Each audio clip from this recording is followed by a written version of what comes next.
Félix Auger-Aliassime et Denis Shapovalov, c'est quand même l'histoire de deux amis d'enfance qui sont aujourd'hui au plus haut niveau. L'un est maintenant 9e mondial et l'autre est dans le top 15. Ça y est, c'est plus des rookies. Ils ont enfin prouvé qu'ils pouvaient réussir au plus haut niveau. Ils ont réussi à terrasser en régularité les maîtres en la matière quasiment. On peut appeler Roberto Bautista Agut et Carreño Busta, c'est quand même 2 maîtres en la matière de la régularité. Et Félix Auger-Aliassime et Denis Shapovalov ont été bien plus forts que ça pour remporter une compétition par équipe avec le Canada. La feuille d'érable en délire, on en parle tout de suite.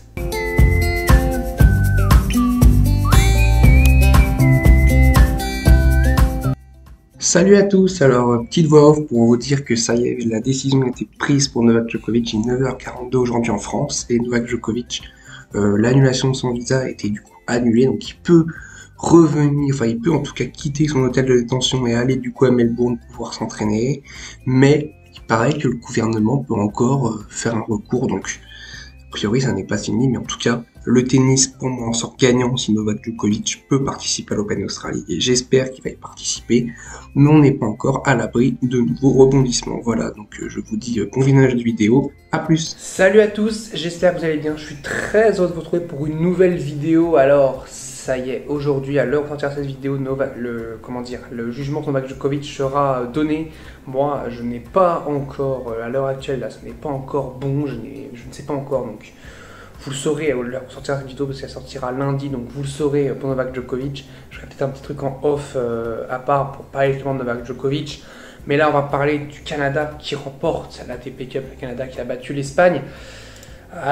Peut-être à la surprise générale ou peut-être pas, c'était quand même une finale plutôt équilibrée sur le papier quand même. Le Canada avec 2 joueurs, on va dire 2 jeunes tout fougueux, surtout Denis Shapovalov qui incarne quand même cette fougue de la jeunesse avec un jeu tout feu tout flamme.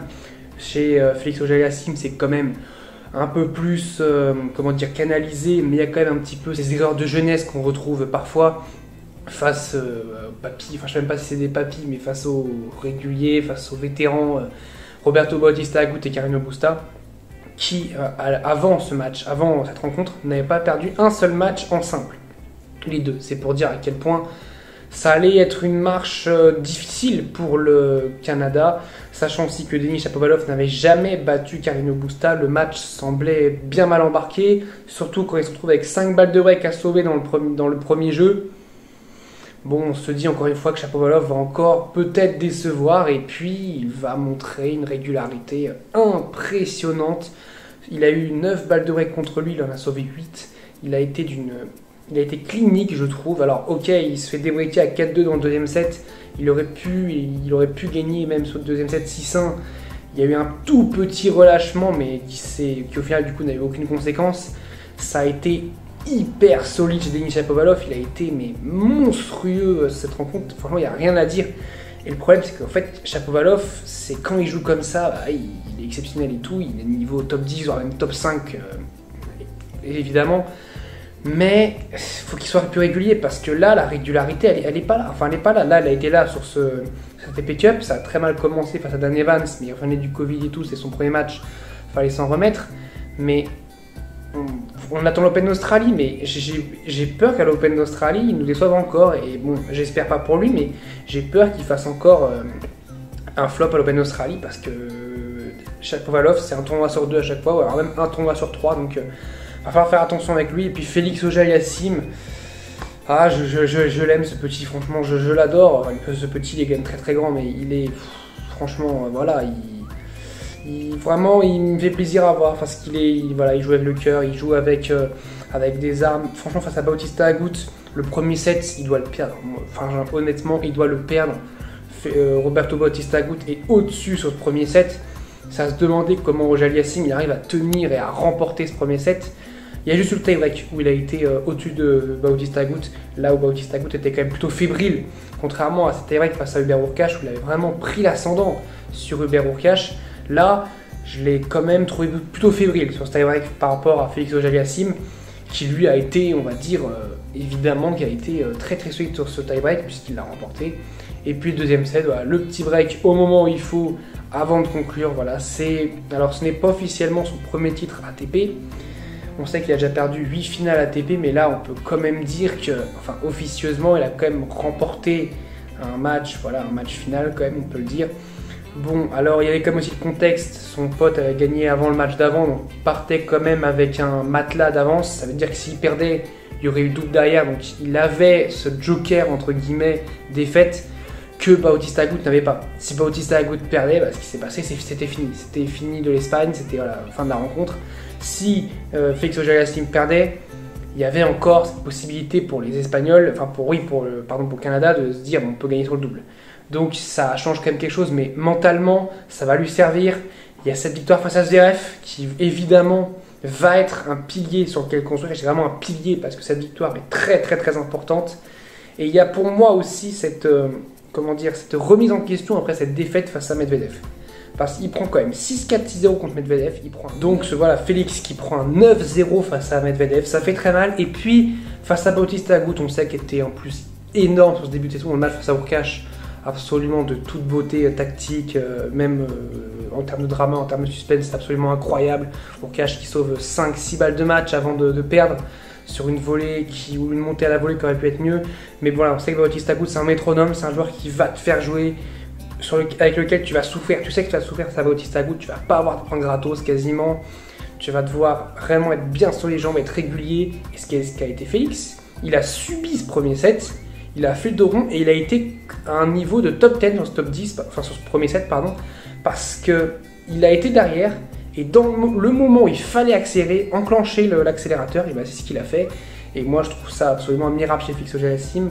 Alors 2022, année pour Félix, je ne sais pas. J'espère parce que j'aime beaucoup ce petit, j'aime beaucoup ce joueur. Faut lui laisser le temps, ce qu'a dit Tony Nadal. Faut laisser le temps à Félix Auger-Aliassime. Il est avec Frédéric Fontan, il est avec Tony Nadal. Franchement, il a un staff avec lui qui est ultra développé. Il a évidemment l'académie, enfin la fédération canadienne qui soutient et tout. Voilà, il faut lui laisser le temps. Il n'a que 21 ans, donc enfin, il arrive sur ses 21 ans. C'est l'année de ses 21 ans, donc voilà, il est super jeune. Faut lui laisser le temps. Cette année, s'il finit top 10, franchement, c'est génial. Même s'il va au Masters, c'est vraiment génial. S'il fait mieux, c'est exceptionnel. S'il arrive à aller chercher encore une fois une demi-grand chelem, voire une finale, ça pourrait être très très bien. On verra ce que fera Félix Auger-Aliassime cette année. Mais j'attends quand même de belles choses. Enfin, j'attends quand même de belles choses chez Félix Auger-Aliassime. Et donc, les autres tournois. Parce qu'il y a eu d'autres tournois, évidemment, par rapport à ATP Cup. On n'a pas parlé cette semaine, mais on va en parler maintenant, faire un petit récap. Et on va commencer par Cocorico, la victoire française de Gaël Monfils, qui est maintenant chez Artengo, qui est maintenant chez Decathlon. Gaël Monfils, totalement made in France, qui s'impose 6-4, 6-4 face à Khachanov. À chaque fois, un break à 5-4. Voilà, solide. Franchement solide parce que voilà, il n'a pas eu un tournoi, on va dire, hyper compliqué en termes de classement et en termes de joueurs. Mais c'était quand même des joueurs pas faciles à prendre, hein, parce que Tommy Paul, il était plutôt en forme, même si là il s'est fait quand même écraser par Monfils, il prend 4-1. Kokinakis qui revenait bien, mais bon, enfin, on savait que physiquement ça allait être compliqué, il prend 7-5-6-0. Et puis Khachanov, on connaît, on sait, c'est un peu comme Shapovalov, hein, on ne sait pas trop si lui il a envie, enfin s'il est dedans ou pas. Là il avait l'air d'être dedans et sur ce tournoi, et puis voilà, fallait réussir à battre en finale. Il avait un très très bon bilan en finale, contrairement à Monfils, donc voilà, c'était pas facile pour Monfils. Il a été le chercher, il est inscrit encore une fois à Adélaïde 2, donc je sais pas s'il va le faire, mais en tout cas c'est quand même 250 points de gagné qui vont être très très importants, puisqu'il va être tête de série numéro 16 au moins à minima, sauf si Djokovic n'y va pas. Il va être tête de série 16 voire 15, il va être tête de série 16 voire 15 à l'Open d'Australie. Et ça c'est important parce qu'en étant tête de série 16, il aura un troisième tour contre un joueur moins bien classé que lui, entre la 17e place et la 24e place. Voilà, c'est un avantage très important pour lui.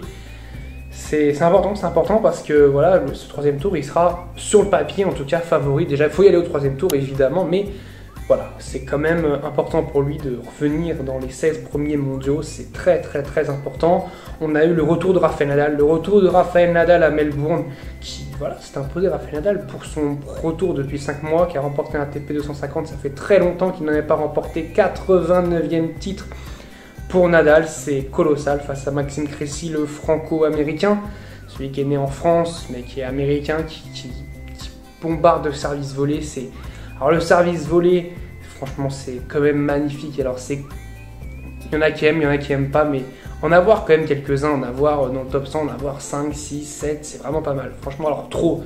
Il faut quand même, comment dire, une diversification des styles de jeu. Imaginez, on avait 100 Djokovic dans le top 100, on s'ennuierait. On avait 100 Monfils, on s'ennuierait. 100 Kyrgios, on s'ennuierait. 100 Maxime Cressy, on s'ennuierait. Voilà, c'est bien d'avoir un Monfils, un Fognini, un Djokovic, même voilà, un Isner, un Opelka. C'est bien d'avoir toutes ces sortes de joueurs, ces variétés, un Schwartzmann, un Nishikori, même si Nishikori n'est plus trop là, comme Goffin d'ailleurs aussi, mais c'est un peu les mêmes styles.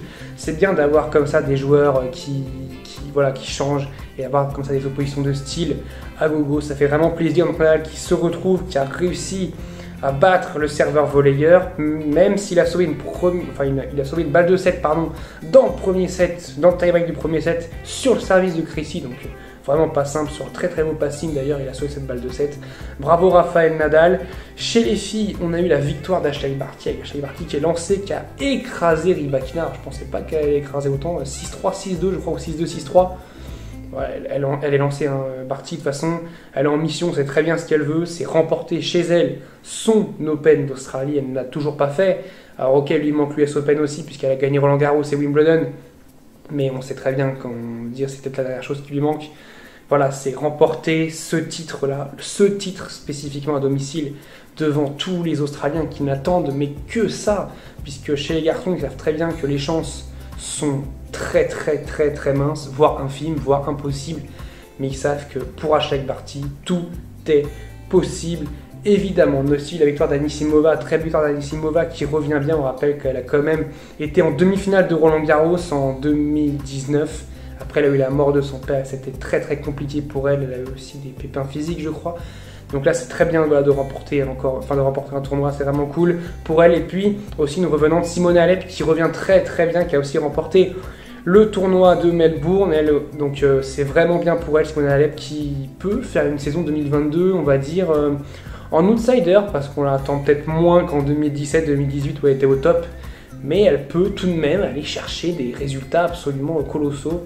Alors surtout sur terre notamment, on verra ce qu'elle fait là à l'Open d'Australie, mais elle a déjà fait une finale en 2018, donc elle connaît le parcours à réaliser pour aller en finale et pour presque remporter l'Open d'Australie. Elle était pas loin de remporter l'Open d'Australie.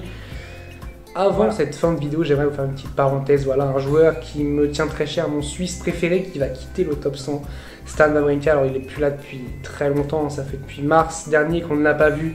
Voilà, Stan me manque. Stan, c'est un joueur qui joue avec son cœur, c'est un joueur qui joue avec sa âme, qui joue avec son mental. Il a marqué mon enfance, il a marqué mon adolescence, il a marqué le mental dans le tennis. Je trouve que peut-être mentalement, c'est un des meilleurs joueurs du monde. C'est celui qui a montré que voilà, on n'avait pas besoin d'être Djokovic, d'être Federer, d'être Nadal pour remporter un grand chelem. Et ça a été quelque chose d'énorme quand il gagne en 2014.